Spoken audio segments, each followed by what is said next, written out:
తోకచుక్క తర్వాయి భాగం. కుండలిని రాజ్య సైన్యాలు ధనాగారం నింపేటందుకు పరరాజ్యాల మీదకి దాడి బయలుదేరినాయి. అశుభ సూచకంగా తోకచుక్క కనపడింది. తుఫాన్లో చిక్కి ఓడలు మునిగిపోయినాయి. కొందరు సైనికులు ఒక ద్వీపం చేరారు. అక్కడ క్రూర మృగాల నుంచి ఏకాక్షి మంత్రవేది నుంచి తప్పించుకొని పారిపోసాగారు. తర్వాత ఏం జరిగిందంటే సమరసేనుడు సైనికులు అలా కొంత దూరం పరిగెత్తుకుపోయి ఒక కొండ ప్రాంతం చేరుకున్నారు. ఆ ఏకాక్షి మాంత్రికుని భయంకరమైన కంఠస్వరం ఇప్పుడు వారికి ఇంకా వినిపించటమే లేదు. బతికాన్రా బాబు అనుకున్నారు వాళ్ళు. పైగా చతుర్నేత్రుడు వేగులైన నల్లగుడ్ల గూబ నరవానరము ఏమైనాయో కానీ తమను మాత్రం వెంబడించటం లేదని వాళ్ళు గ్రహించారు. ఇప్పటికీ కొంచెం స్థిమితం చిక్కింది కదా అని సంతోషించారు. అయితే ఇక చేయవలసింది ఏమిటి? మళ్ళీ మరి ఒక ప్రమాదంలో చిక్కుకోకముందే ఈ మంత్రాల దీవి నుండి తప్పించుకొని బయటపడాలి. కానీ ఈ దీపం వదిలిపోవటం ఎలా? తాము విడిచి వచ్చిన ఓడలు సముద్రంలో ఏ దిక్కున ఉన్నవి? ఓడల్లో ఉంచిన సైనికులు బాగానే ఉన్నారా? అసలు ఇంతకు తాము దీవికి ఏవైపు ఉన్నట్లు? ఇన్ని ప్రశ్నలతో ఉన్నారు. ఈ దీవిని ఆనుకొని ఉన్న మహారణ్యం మధ్యన దిక్కులు తెలిసేదెలా?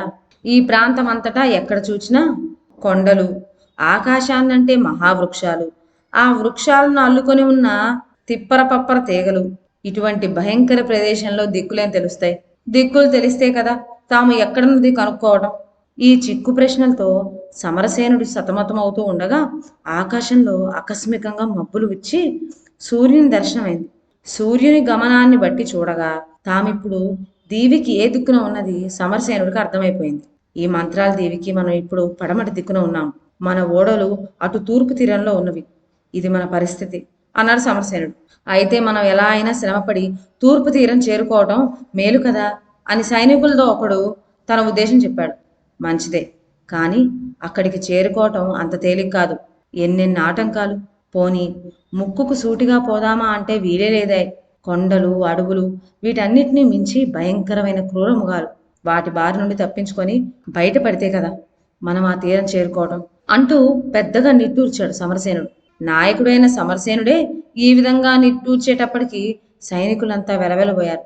అది చూసిన సమరసేనుడు వెంటనే మీరు అన్నట్టుగా తూర్పు తీరం చేరుకోవటమే మంచిదని నాకు తోస్తూ ఉంది. అలానే చేద్దాం.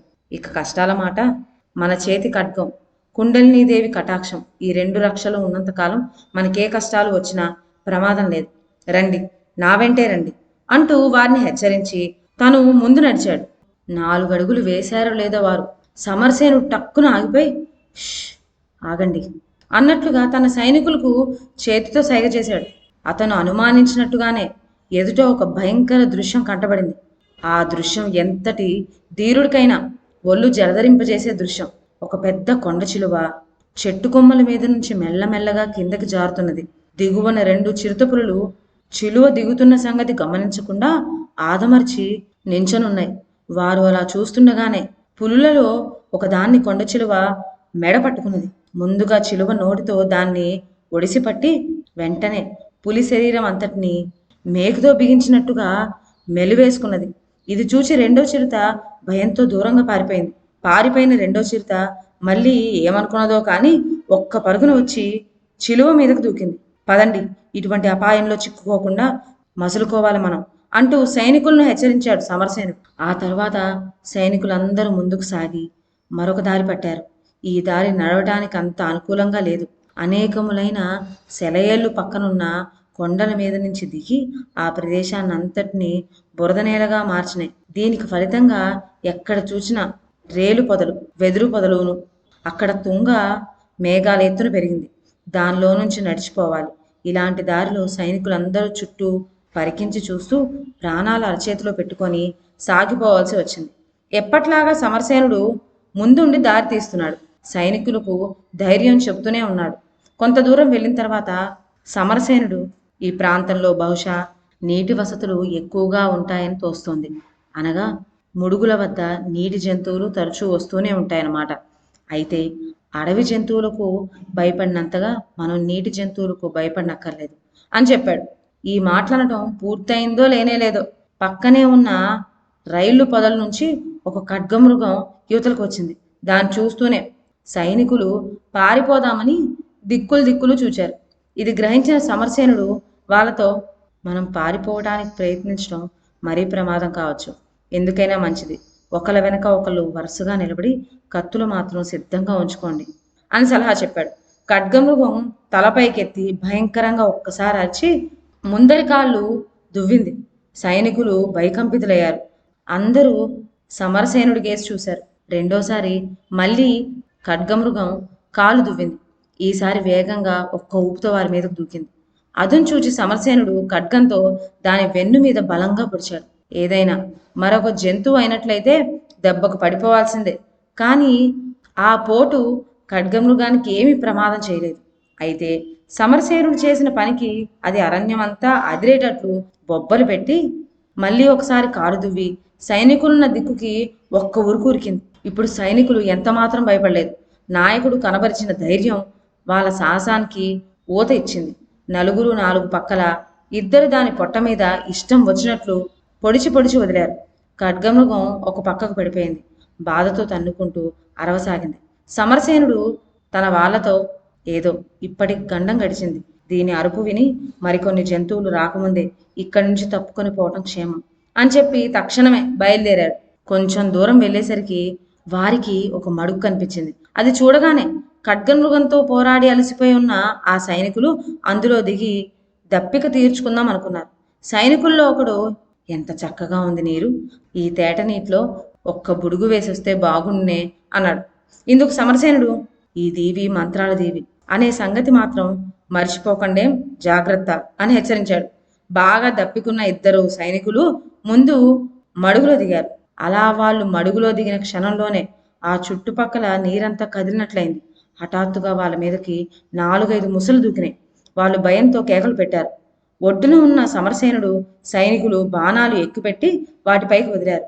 ఏమైతేనే ఆ సైనికులు ఇద్దరిని మొసళ్ళు మడుగు మధ్యకు లాక్కుపోయినాయి. ఇలా జరగటం అందరినీ కొంగదీసింది.